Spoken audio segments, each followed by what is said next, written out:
Hello, everyone. This is Philosophy for the People with Stefan Bertram and Ben Burgess. And this week we're talking about religion in a different way than how we have previously. The essay this week is on whether religion will wither away, as Ben thinks Marx thinks. But the question I had reading the essay was, well, what exactly do we mean by religion? Yeah. So the title of the essay is "I'm a Marxist and Atheist, but I don't think that religion would wither away under socialism." And what I'm talking about is this classic, sort of much quoted passage where Marx says that religion is the opiate of the people. That's kind of the most famous snippet of it, and um, people will often sort of either quote that or something. I see a lot is people saying, okay, everybody knows that religion is the opiate of the people, but people don't know the context. And look, this is actually a much more nuanced view if you look at all the stuff that he says surrounding it. And what I'm trying to do in the essay is two things. One is to figure out what Marx means, and the other is to think about the extent to which he's right. Um, and yeah, I mean, as far as what we mean by religion, Marx himself doesn't specify, of course, in that passage. Probably Uh, seemed obvious at the time. yeah, sure, yeah. Uh, so so yeah, he kind of starts it out. This is the introduction to the critique of Hegel's philosophy of right, sort of really important piece of early Marx. And he just starts talking about like criticism of religion, and yeah, doesn't really say what he means by religion. So, which is why I say in the first footnote, I actually had this. The original version of it was a little bit stronger, and then somebody pointed out that it was probably stronger than it needed to be, and so I just kind of say in the footnote that um, you know religion. And I'm trying here to just follow Marx's usage of the term. Is so when I talk about religion or religious beliefs, that's a little bit vague, but it's surely supposed to at least include the sorts of beliefs that are foundational to Western monotheisms, Judaism, Christianity, and Islam, whatever else it might or might not also include. Right. Well, I mean, my concern with what is religion is you talk about kind of the number of people who are atheistic has gone up recently. You expect it to go up more, but not to disappear. Um, but my inclination to say is that beyond the number of atheists increasing, also religions are becoming less religious. Yeah. Like you talk about there's some efforts to kind of disengage kind of the practices of religion from any kind of from metaphysics of just having it to be like a comforting community or like a social place or whatever, like humanist temples or humanist churches or whatever. But you say these efforts have failed. But for me, I'm like, well, that just sounds like Anglicanism. Yeah, I mean, to an extent, right? I mean, I think there's a spectrum, and yeah. So I mean, it would have been like definitely an extra layer. It would have been a longer essay if I'd gotten into this. But there is like an interesting further question about like degrees of how seriously you take underlying religious claims, the metaphysical parts, and so stuff like um, uh, Anglicanism. Uh, I'm I'm actually trying to remember who I'm stealing this from because I saw this line a week or two ago where somebody said they were describing. I think this is no, I think this is something I heard on a Chapo episode. I think this is something Ehrman said that I don't remember how it came up. They're talking about Episcopalianism, which is the U.S. version of Anglicanism, and he said that Episcopalianism makes Reform Judaism look like snake handling. Right. Yeah, yeah. I think I heard the same episode. Uh, I didn't realize it was American Anglicanism. It was just some yeah, foreign well, thing to me, which I laughed at because the word sounded funny. yeah. So, Um, so there is a question there because it's certainly. I mean, I think that liberal religion, right, is the subject, right. I mean, I think that like, I mean, I think there's an interesting question about the distinction between that and just sort of going all the way to saying, let's just forget, like in other words, like liberal religion tends, in the sense that I'm using the term here, not like politically liberal, but like theologically liberal, tends to, vague up the underlying metaphysical claims, um, and I think there's an interesting question about the line between sort of vaguing up and giving up on entirely, right? That the right, so because my idea is that kind of religion will wither away in the sense that at some point it'll become so unrecognizable that it can't be identified by what we currently talk about. Um, and there are two things you highlight as kind of features of religion. I don't know if explicitly, like you were thinking about them in those terms, you just kind of mentioned them. But before we get to that, you should probably go through kind of what you take to be Marx's sure, yeah, idea. yeah. Oh, So by the way, before you begin, shout out to everyone that's listening to us on Varn's channel. We're not meant to be live there, but hello. oh, I had no idea. All right, um, yeah. So what do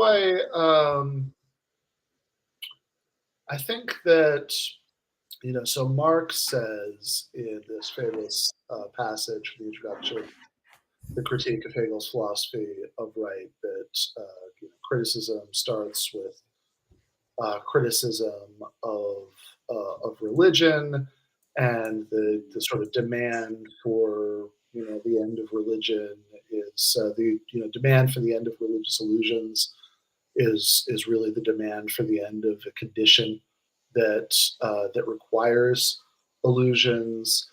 And there is a suggestion in here, which again is just one of these wrinkles I didn't get into, but I think maybe partially because I wasn't really sure what to say about this part, right? That there is like a little bit of ambiguity in this discussion about the extent um, the uh, extent to which Marx might be claiming, or at least implying here, that that getting that like some of the process might have to go the other way around. That that there's Mm. some that you have to rid yourself of illusions in order to get past the condition.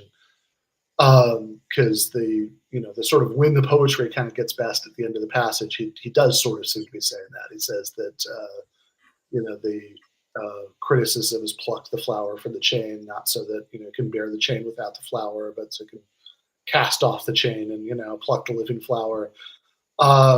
And so to again the extent to which Marx might be saying that, the extent to which early Marx might have believed that is an interesting question, but it's not one that I'm getting into in the essay.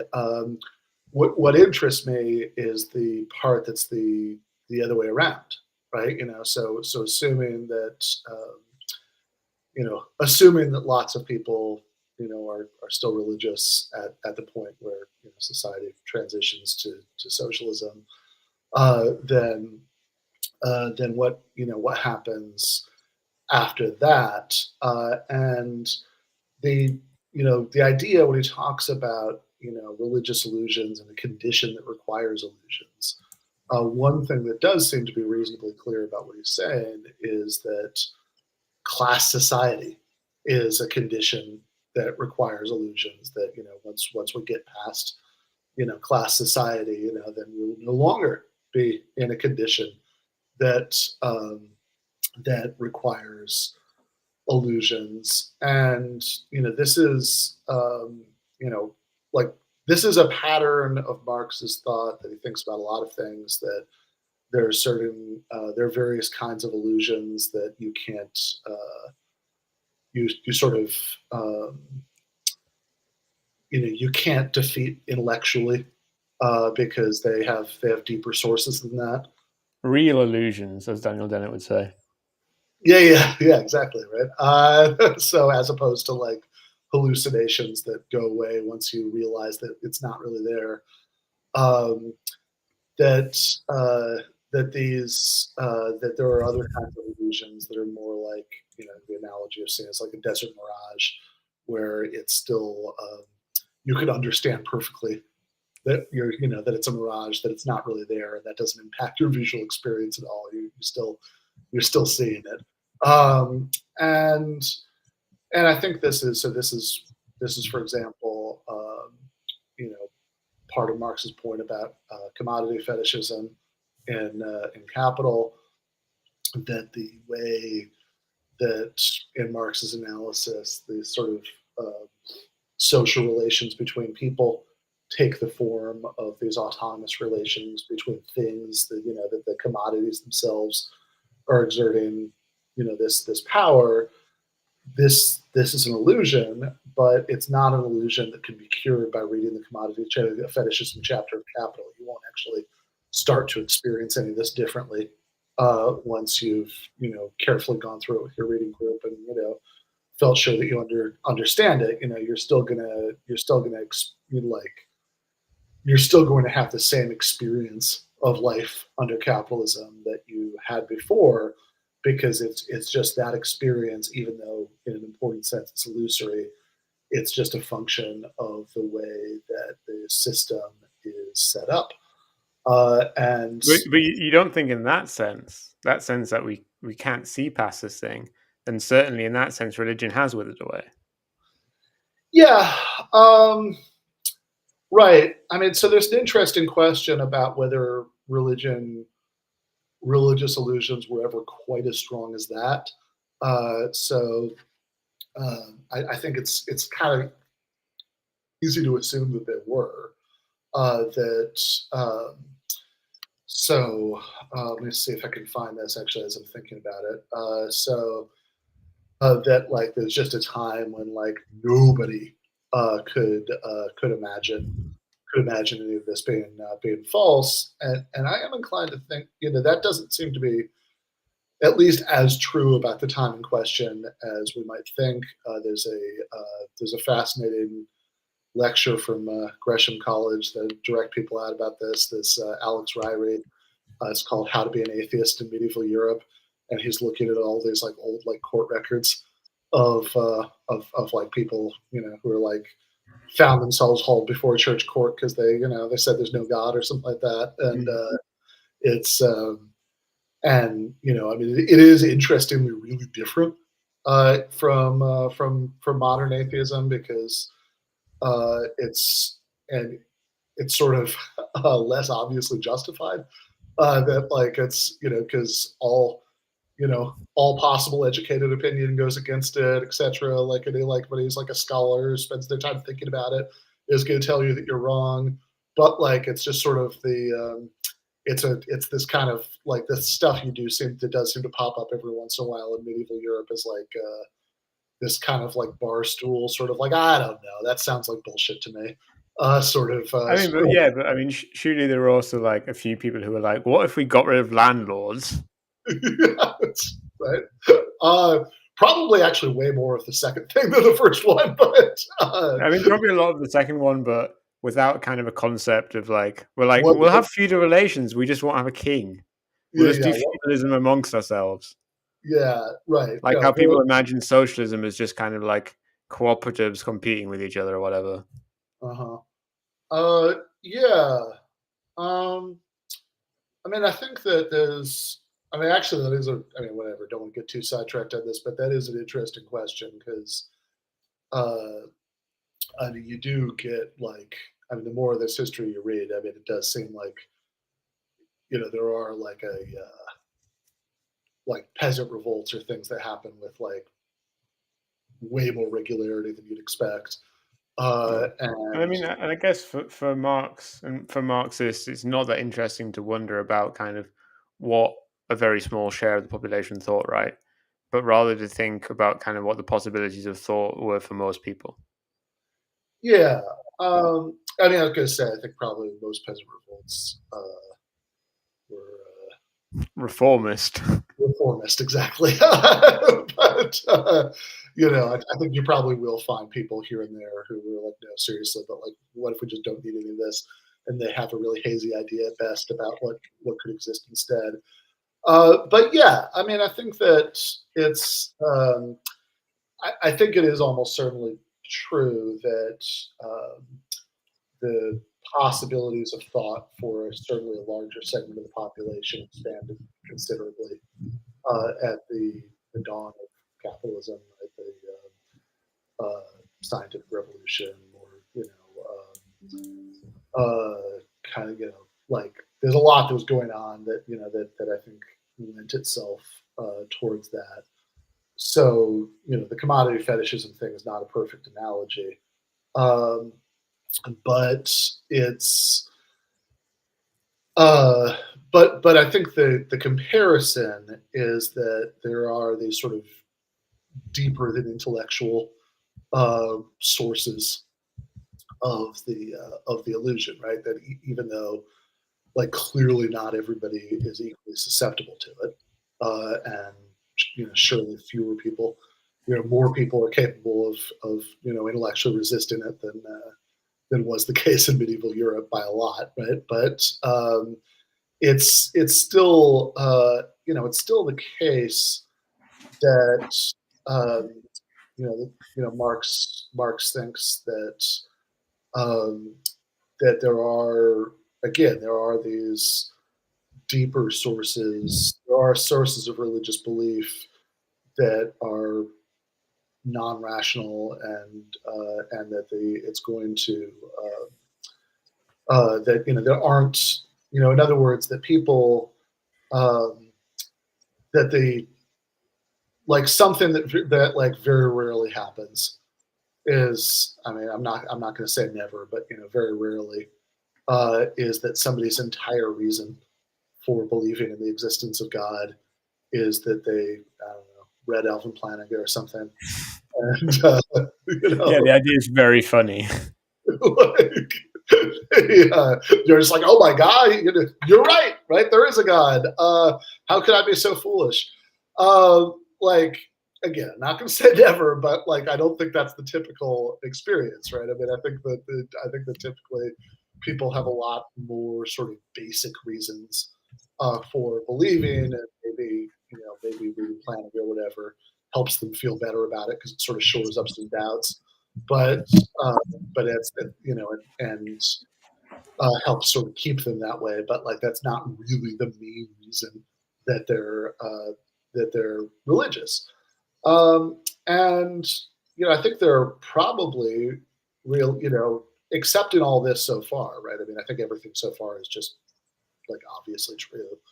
The then the next question is, okay, well, if it's not the args, then then what is it, right? Like what is this sort of enduring appeal? And at least in the introduction to critique of Hegel's philosophy of right, Marx's answer seems to be suffering, right? That it's that like the sort of enduring source of of the appeal, even in modern society, etc., of what he sees as religious illusions, are is the sort of consolation it provides for suffering. That's The sighing of the oppressed. yeah, exactly, right. So yes, as the heart of a heartless world, the sigh of the oppressed, the opening of the people, and I want to. So I think everything so far, like right up until that point, seems totally right to me. I mean, I'm not, I, I certainly, look, I certainly agree, as I've gone on and on about before, right? That the args are not good, right? That that, like, if we're making an intellectual judgment here, that it's overwhelmingly likely that these beliefs are false. Um, I certainly agree that there are sort of deeper sources than being taken in by the args that fuel religious belief. Uh, I think whether or not it's the whole truth, which we can certainly get to in a second, it's certainly at least part of the truth that oppression has something to do with it. That clearly people who are experiencing kinds of misery that result from society being organized the way that it is, poverty, like uh, etc. Like enslavement. If you go back far enough, like are things that it's easier to get through if you have the belief that this life isn't the only one that there is, that there's a plan, and this is just this is all part of it, and it's going to work out for the best in the end, etc. I think that's all true, but where I get off board is with the idea that it's only an opiate of the people, in the sense of like the people, as opposed to the as opposed to some sort of elite group, or it's that it's only the sigh of the oppressed, right? The like I basically my critique um, of what Marx is saying here is two things. Um, One is that I think that there are, whereas consolation for suffering is certainly a major non-intellectual source of religious belief, I don't think it's the only one. I think that there are other sources, and I think people have, I think for various reasons and in various circumstances, people have feelings and intense experiences, etc., that lend themselves to religious interpretation, and that religion helps them to make sense of.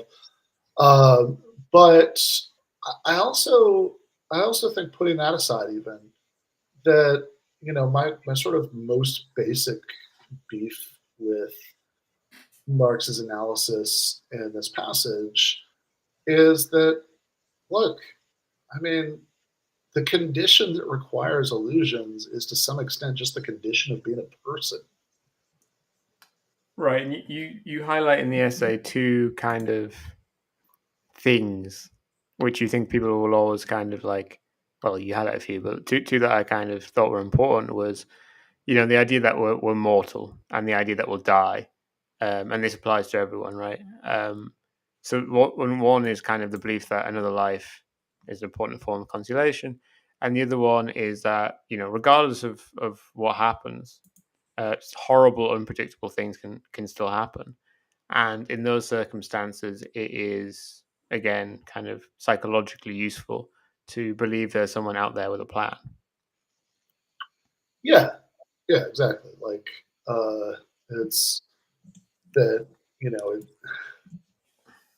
if it's I mean, it is really distressing to believe that horrible shit just happens, and there's no rhyme or reason to it. It doesn't serve any sort of larger good. It didn't have to happen, etc. Like that's a hard thing to believe. It's very tempting and attractive to think otherwise. That like just the idea that it's all kind of chaos is distressing, and the idea that ultimately somebody's in charge and they have a plan is very comforting. And then yeah, I mean, people like even if you're not being oppressed and all of your material needs are met, um, then it's still the case that sickness and accidents and like horrible things are going to happen to people you care about. People you care about are going to die. You're going to die, and that's like I'm not breaking any new ground here when I say that's a thought that it is incredibly difficult for a lot of people to properly come to terms with.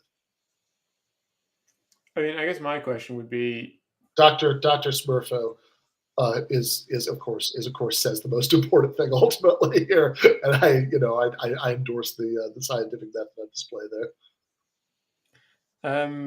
if we just kind of take the idea of these two things of needing an explanation for kind of the ordering of the world and kind of a question or an answer about life after death and so on, would then something like the simulation hypothesis not be able to fulfill these things? And would that function? Would that be a religion or something that functions as a religion? Or like if we imagine kind of it answers both questions in the sense, we're being simulated and, I don't know, they'll probably keep our bits around when we die and just cycle us back in or something. I don't know. There could be various answers, but there are answers there. Yeah, maybe that's. I mean, I was about to say yes, but then that last part doesn't actually sound very satisfying. But I don't know if my All right, sure, but you can come up with a version which would be like sure. Yeah, yeah, yeah. you can say Um, we'll go to techno heaven. sure, yeah. I mean, sometimes I'll like talk to people uh, who are more sympathetic than I am to the idea of reincarnation, and they'll be like, "Well, even if it's not one to one you, there's still, like maybe there's some sort of like mental stuff, and that that's not just material. Maybe that becomes the new person. It's like, okay, I don't know why I should care about that though, right? I mean, like if that doesn't sound like I'll be any less dead. Um, but yeah, I mean, I think that something like that maybe could, right? I don't know. This is definitely this is definitely something that's hard to like. I think that I think a different way of asking the question, and this is like that comment, the same comment that got me to soften that first footnote about exactly what I meant by ruleless belief. Comment on the Substack, sort of was hinting at the same thing, which is basically okay, maybe we don't, like even if I'm right and that like contrary to early Marx, it's not just that you know class society is a condition that requires illusions. It's that the human condition is a condition that requires illusions in the same sense. I mean, obviously, plenty of people bear, there are plenty of people who live in grinding poverty and continue to not have any religious beliefs, right? So clearly, Right. some people can bear the condition of class society without illusions, but some people can't. And in my basic hypothesis, the same thing seems to be Oh, true, right? they can just come up with materialist illusions, right? They can delude themselves they're going to win the lottery or whatever. Yeah, yeah, yeah. That's true. That's but like in this sense in which you might say class society is a condition that requires illusions, that I think the human condition is a condition that requires illusions. Basically, I think what your objection and then Gareth's objection and comment, I think both get down to is, hey, um, okay, that could be true, but like also maybe the illusions could mutate to such an extent that the sort of arguments about whether there's a God exactly that I kind of talk about at the beginning of the essay are no longer exactly relevant, and that could be true. I mean, I think that's like really really hard to. Oh, okay, yeah, good point, Sean. Uh, That's a good inversion of Marx. yeah, it is right. That I Yeah, always do admire people who say the opposite of what is true compared to people who are only like 50% wrong. Like, I think being perfectly wrong is like the closest position to being perfectly right. right. Because at least yeah, at least you have some sense of of how the ideas are related to each other, even if you're stringing them together wrong. Um, yeah, I think that. So yeah, I think this could be true. I mean, you were kind of joking like a couple weeks ago when we first talked about doing that I was going to do an essay about this. You made a joke about like sociology for the people. That like Right. because like come on, how would we know, right? And I think that's fair to a certain extent, and I think it's like, and I think when it comes to the like mutation hypothesis, then it gets like particularly fair, right? Because sure, I mean, I don't know, right? I mean, it's like Yeah. Christianity's existed for a couple thousand years, and Judaism for a couple thousand years longer, whatever. But like, basically, like that's not that long as far as all of human history goes. And whereas I think that sometimes people will make a mistake of saying, well, X arose in such and such historical circumstances, therefore, when the historical circumstances change, like X will go away. It's like, well, that doesn't necessarily follow, right? I mean, like Right. it could be that it could only have arisen in these circumstances, but once It's like arisen, someone in slave society being like, "Oh, in the transition to feudalism, money's going to disappear." yeah, exactly, right. Like it's like, no, not necessarily, right? Clearly, and so I think it could be that even though like the Western monotheisms, arose at a certain historical era and bear the stamp of it, that like that doesn't tell us anything by itself about how long they'll last, or or even if they'll ever go away entirely. But it's not a crazy suggestion that um, that like future forms of religious consolation and sort of religious explanation of reality could like mutate in some crazy way that we can't imagine right now, or that maybe even mutates. The Catholic Church is the leading Italian American cultural association on Neptune. Sure, yeah. I really hope that the. I mean, I already think it's pretty funny that I was talking to our live show producer Jordan about this the other day. Like, I already think it's pretty funny that like in 2023 that there's still cities where you get like the like ethnic cuisine and neighborhoods and stuff is as sharply defined as it is. Like if Right. if you go to like the line between like North Beach and Chinatown in San Francisco, it's like, how is it that there isn't a single Italian restaurant spilling over into this side of the street, or vice versa, right? Like, is this, because like I almost suggest something much creepier than anything I think is actually going on there. But like that would be particularly amazing if we still had like well-defined Italian American neighborhoods in non-Neptune. That's like that. This is a really important part of people's identity. That like, Yeah, and they serve what we would identify today as like British cuisine. no, that sounds about right. Yeah. So it's like, look, I don't know. It could very well be that that there are that the things that we might be tempted to that like religions in 500 years will be very unlike religions right now, or that like if there's still human civilization in 5,000 years, that it's like if we could like be transported there and get a glimpse of the stuff that people believe, we would have like no idea whether to call it a religion or not, because it would be like so elusive to our categories. I have absolutely no idea how to figure out whether that would be true or not. In advance, I sort of think you probably can't.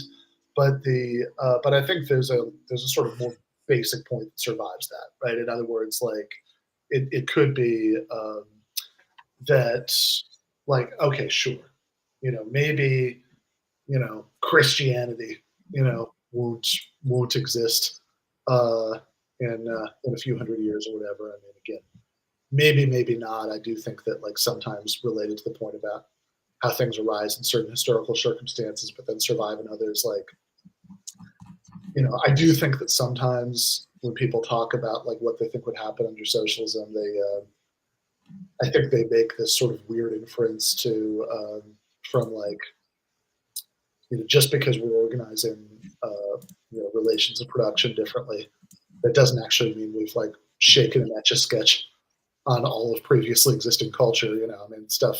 Like um, that's like the like various things that came into existence earlier in history will still exist, but yeah, I mean, I think that whether or not Christianity, exists in the fully automated luxury communism of the 26th century or whatever, or whether or not even like theism, as we would understand it, still exists, then uh, I do think, right, that it's that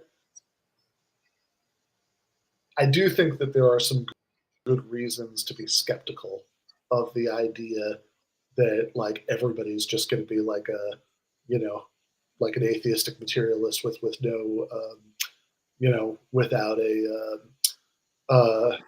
like who doesn't believe some sort of metaphysical story that helps them make sense of the world Right, because the and all that like stuff. for instance, in Europe, the percentage you can get for like non-religious or atheists can really extremely vary, depending on if you go off like the percentage of people who say there's no God, which is normally quite large. The percentage of people who say there's no religion, which is normally huge. To have no religious beliefs. Uh, But then if you disclude, for instance, all the people who say that there's some spiritual force or whatever, uh, then you have a lot less atheists. And the people who actually say they're atheist is not very high in any country. no, I mean I Um, don't see outside of. Yeah, I mean, actually, I don't know what the atheist number is for like China. I mean, I know that's like the large I think it's like 40% or something. no religious affiliation, but like even European countries we think of as super duper secularized, the actual proportion of people who will use words like that to it's like I never see much above like 10%. They so yeah, I mean, I think But I mean, the definition that's used there is kind of spiritual but not religious. uh, But I guess what you're saying is you would count those people yeah, I mean, I believe in some kind of force or whatever. That's religion, and you're kind of just to try and work out this yeah, definition yeah, I of think religion. so. I think that I think if you believe in some sort of spiritual force or whatever, then I mean, I mean, look, I think it's a little bit of a gray area, right? Because it's like I kind of want to know more about exactly what you're saying. Um, I remember to pick on somebody I like here. I think it was in the 2016 election, or it could have been 2020, but Bernie Sanders at one point was asked about his religious beliefs, and he just sort of did this like paragraph of like I don't know, like stuff that like maybe thoughts that occurred to him while taking mushrooms in 1975. That Right. it's like, well, man, it's like I think everything is connected and blah blah blah. It's like, okay, I have no idea what any of this and whether it adds up to any sort of religious belief. But yeah, I think that like Right. That sounds more like I want to win an election. sure. That's Bernie's religious beliefs. Yeah, yeah. That if I just say, that if I just say no, that's that people won't like that as much. Yeah, that Did you see DeSantis being asked what like his favorite part of Catholicism is, and he gives like the most evangelical answer possible. oh yeah, I did. It's like my favorite part of Catholicism is like this line in the Bible, how all that matters is faith. Yeah, it's like mine and my wife's personal relationship with God. And you're like, what the fuck are you talking about, man? That doesn't sound very Catholic to me. Yeah. That's amazing. Yeah. So I do think like there are a lot of like shades of gray here, um, because sometimes because sometimes it's just like it's that sometimes I think what people are expressing is that they basically don't believe in anything outside of material reality, but like it sounds harsh and unpleasant to them to say it quite Right. I don't think there's ever going to be 100% for metaphysical naturalism, and if that's what we mean, then yeah. yeah. I mean, I think it sort of becomes more interesting the more you go into like something a little bit more specific, right? You know that that you have like um, I mean, in a way, this gets back to what you were talking about the Church of England earlier, because I think like as much as as much as non-naturalistic beliefs about the universe being persistent even after the end of class society would I mean that's already revisionist relative to you know the idea that can end religious illusions if we end a condition that requires illusions where that means class society. But but on some level, it's not that interesting a claim. I think that the more interesting claim might be that you're going to get the sorts of things that you might be tempted to call strong religious belief, um, even if it doesn't have to be the specific kind of strong religious beliefs that exist right now, because God knows culture evolves and blah blah blah. Right. So I think that I do wonder, even with regard to like the Anglicans and all that stuff, about that distinction between just not believing anything nor pretending to believe anything, as in the sort of like humanist chapel kind of thing, versus sort of believing stuff. And I wonder how much the sort of believing stuff options are kind of kept alive by the energies of the people within them who believe the most, right? Because there is a spectrum like within like Anglicanism, right? Like I mean, Right. A lot of Anglicans are pissed off with the Anglican Church because they're like, we believe in God and shit. We believe what's written in the Bible. Don't be so gay. yeah, Peter Hitchens is an Anglican, Right. right? And people, and then yeah, people who, and sure, that doesn't mean there aren't Anglican, priests who, if you ask them, hey, just to be clear, what exactly do you mean by God? Won't say things that almost sound like Bernie Sanders being interviewed in it. Like that's certainly true, but then like I think there's a lot of shades in between Peter Hitchens and that guy, and I do wonder if I do wonder if you need a certain amount of belief that's at least a little bit closer to the Peter Hitchens end of the spectrum to keep the institution going. I mean, if everybody is only showing up on Christmas and Easter, right? It's like then I don't know if it quite works that way. Like you need to have some people who are more into it than that, and I do think that you also have like uh,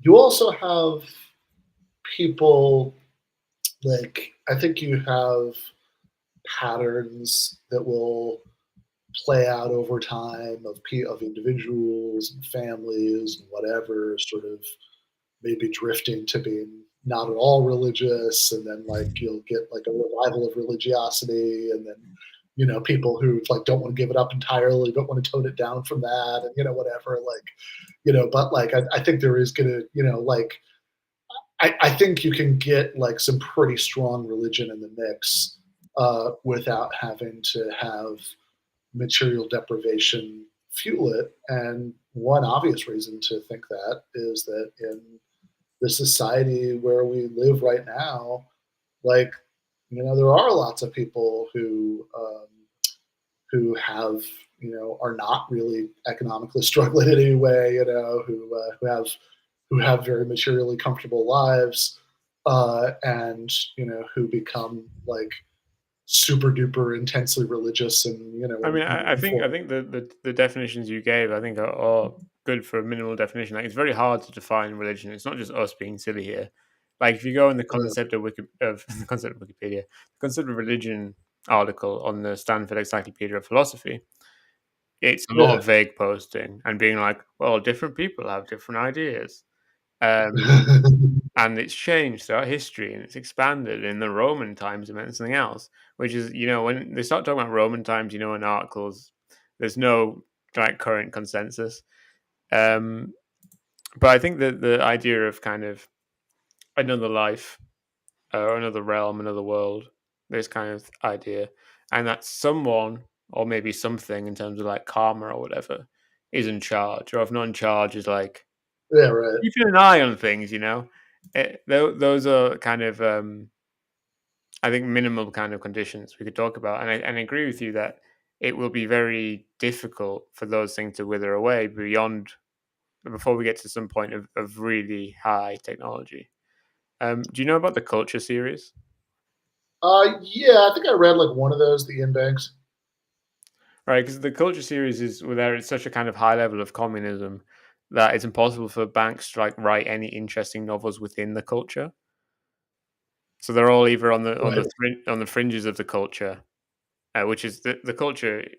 It's weird to say it like that, but the culture is like the state or whatever, as opposed. Well, it's not a state 'cause it's communist, blah blah blah. But it's this civilization or whatever, which is in the galaxy in the sci-fi series, which is at such a high level of economic development, that life within it is basically perfect, immortal, and so on. And I guess the question is, would these people need religion, or would any of them feel the need for religion? I guess it would be a different drive. It would be some kind of like ennui. Yeah, right. Maybe not, right? I mean, maybe they wouldn't. Like, I mean, I think if you didn't, you know, I, I mean, unless they were really haunted by the thought that they would like their immortality only lasts until the death of the universe or whatever, then like then yeah, maybe they wouldn't. Right? I mean, like I think that I'm fairly confident about, to the extent that you can do this like silly thing, that there's like this element of what we're doing that's silly because we're saying, um, like the essay is like doing a couple things. It's saying, okay, let's break down this argument that Marx makes and let's think about his assumptions. Some of those you can evaluate in sort of purely philosophical terms. But then it's like, okay, given this, does conclusion really follow? And like some of that judgment is empirical judgment. And, obviously there's an extent to which, any armchair judgments about that are going to be dubious, but since I'm doing it, might as well go all the way. Yeah, I think that what I feel fairly confident about is that like religion in some form is always going to exert some appeal for people like us, and by people like us, I mean people who, regardless of their economic conditions, right, are like only live for a little while and and experience various sorts of tragedy and et cetera, right? It's like that like religion will exert some appeal for us, and thus those of us who enjoy arguing about such things will be kept busy doing so for the duration. Uh, that much I feel super confident about. The more you start to mess with the people like us, uh, the less confident I am in that judgment. I mean, by the time you get to people who are essentially immortal, and and like have really insulated themselves from the sorts of tragedy that we take to be constitutive of the human experience, then it's like, yeah, I don't know, maybe those people wouldn't need it, right? I mean, maybe whatever kind of existential ennui they experienced, that like would be so different that like their solutions to it would have nothing in common with what we think of as religion. Yeah. Well, I'm always going to be an atheist. Fair enough. Yeah, that's the thing I think about. I'm like, I did realize reading the article, I was like, some like deep part of my brain was like, well, they're wrong. So obviously they're going to get proved wrong eventually. Then I was like, wait, no, like people can just be wrong forever. There's no force which stops them. Yeah, exactly. There's That's the whole not thing. God. Yeah, there's no God. There's no God of like epistemic rationality coming down and smiting people for being wrong. They can just be wrong. Exactly. There's the whole thing they're wrong about is thinking that there's some guarantee that everything will sort of work out for the best. So yeah, given that, you can definitely continue to be wrong forever in believing it. But yeah, if I outlive you, I'm definitely going to start a rumor about Stefan's deathbed conversion. I received the word of Allah. That would definitely have to be it specifically. As people post on Twitter. Okay, so what's next week, Ben? Is it Gnosticism? uh, I do not think I'm going to get it together uh, to to write about Gnosticism next week. It would be fascinating to do at some point, but I know that right now I don't have any thoughts about that except wow, that's a really dumb thing to say. That's not an Well, interesting essay. that's just become a running joke. So I'm still going to ask every week. Well, fair enough. Uh, but, yeah, so I'm not 100%. I'm not 100% sure yet that the I was looking. I have an idea about what what it might be. I was reading the National Review because I'm writing something for Jacobin about a different National Review article, and I saw this National Review article called "Across the Spider-Verse: Free Will Over Fatalism." And I thought, Okay. um, it's entirely possible. Canon events. It's entirely possible that that this is going to be this is going to be entertainingly confused enough that there is that some really interesting kind of metaphysics that you often have in comics. I think it's not the Spider Verse is not the first one to have it. This idea of like you can change some things, but not other things. Some things are kind of canon events, which I guess is the stuff that they've written about in detail that they don't want to change. yeah, exactly. Also, Ghost of Garrulatus says among the GN words, gnocchi is much preferable to Gnosticism. So perhaps on that thought. We can pack it in. I've already decided to start sitting sideways on my chair. Nice. Bye, everyone.